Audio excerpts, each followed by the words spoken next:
want to spend some time tonight telling you some stories about these weird prophets, because some of these stories I'm going to tell you, you may not have heard of, because these are not the kinds of stories that you hear about in Sunday school. So, and the reason why I want to spend some time talking about it, not only because it's interesting and it's going to be kind of fun, but because I want to prove to you how weird God is. Okay, so I'm going to talk about one more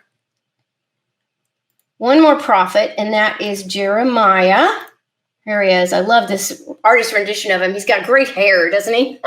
So this is Jeremiah.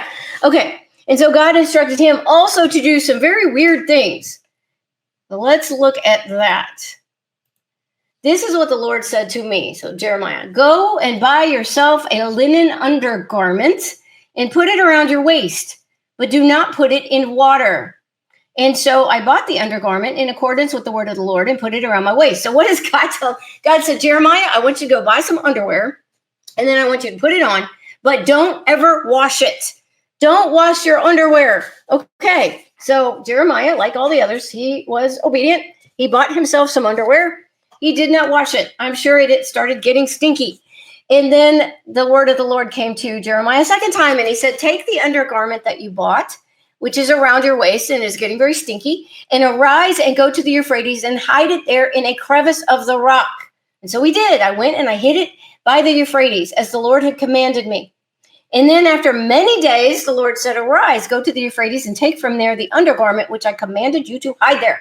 So then Jeremiah went to the Euphrates. He dug up the underwear that he had hidden underneath the ground, and he took the undergarment out from the place where he had hidden it, and behold, surprise, surprise, surprise, the undergarment was ruined. It was completely useless. Okay, so what do you think happened after that? So here's what I thought was going to probably happen based on all the other stories. I thought God's going to say, okay, Jeremiah, now put on this moldy, disgusting, falling apart underwear and wear it around Jerusalem. But thankfully, God did not tell him to do that. This is pretty much the end of that story, so we don't know what happened after that. But that's what I thought was probably coming based on what God has told some of these other prophets to do. Okay, so once more, this is one of these enacted parables to get people's attention.